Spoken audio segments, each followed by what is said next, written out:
ಮಚ್ಚ ಕೆಲ್ಸ ಕೇಳಿದ್ನಲ್ಲ ಏನಾಯ್ತು? ಹೇಳ್ತಾ ಇದೀನೋ ಎಲ್ಲ ಹೇಳ್ತೀನಿ ಅಂತ ಇದಾರೆ. ನೀನ್ ಯಾವ್ದು ಹುಡುಕ್ತಾ ಇಲ್ವಾ? ಹುಡುಕ್ತಾ ಇದೀನಿ ಮಚ್ಚ, ಯಾವ್ದು ಸೆಟ್ ಆಗ್ತಾ ಇಲ್ಲ. ಹೌದಾ, ಸರಿ ನೋಡೋಣ ಇರೋ. ಸರಿ ಮಚ್ಚ, ಆಯ್ತು. ಮಚ್ಚ ಒಂದ್ ಸಿಗರೇಟ್ ಕೊಡ್ಸ, ನನ್ನ ಹತ್ರ ಕಾಸಿಲ್ಲ. ಬೆಳಗ್ಗೆಯಿಂದ ಒಂದ್ ಟೀ ಸಿಗರೇಟ್ ಹೊಡೆದಿಲ್ಲ. ನನ್ನ ಹತ್ರ ಎಲ್ಲ ಇದೆ ಕಾಸು, ನಾನೇ ಅಕೌಂಟ್ ಅಲ್ಲಿ ಇಸ್ಕೊಂಡಿದೀನಿ. ಒಂದ್ ಸಿಗರೇಟ್ ಕೇಳಿದ್ಕೆ ಫಸ್ಟ್ ಹಳೆ ಬ್ಯಾಲೆನ್ಸ್ ಕ್ಲಿಯರ್ ಮಾಡು ಅಂತ ಇದ್ದಾನೆ. ನಿನ್ಗೆ ಎಲ್ಲಿಂದ ಕೊಡಿಸ್ಲಿ? ಸರಿ ಮಚ್ಚ, ಆಯ್ತು.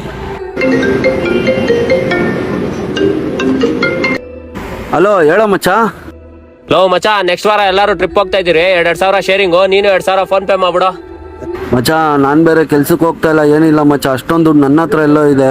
ಲೋ ಕೆಲ್ಸಕ್ಕೆ ಹೋಗಲ್ಲ ಏನಿಲ್ಲ, 2,000 ಅಡ್ಜಸ್ಟ್ ಮಾಡಕ್ ಹೋಗಲ್ಲ. ಹೋಗಿ ನಿನಗ್ ಫೋನ್ ಮಾಡಿದ್ದೀನಲ್ಲ. ಸರಿ ಮಚ್ಚ, ನೀವು ಔಟ್ ಬನ್ರಿ, ನೆಕ್ಸ್ಟ್ ಟೈಮ್ ನಾನು ಬರ್ತೀನಿ, ಪರವಾಗಿಲ್ಲ. ನಮ್ಮ ಜನ ಹೆಂಗಂದ್ರೆ ದುಡ್ಡಿದ್ರೆ ನೀನೇ ಹೀರೋ, ಇಲ್ದಿದ್ರೆ ಸೈಡಿಗೆ ಬಾರೋ ಝೀರೋ ಅಂತಾರೆ. ಇಷ್ಟೇ ಪ್ರಪಂಚ. ಊರು ಸುತ್ತಿಸ್ತಾಳೆ ಕಾಸಿನ ತಾಯಿ, ಏರು ಬೇರು ಮಾಡಿಸ್ತಾಳೆ ಕಾಸಿನ ತಾಯಿ, ತಮ್ಮ ಕಾಸಿನ ತಾಯಿ.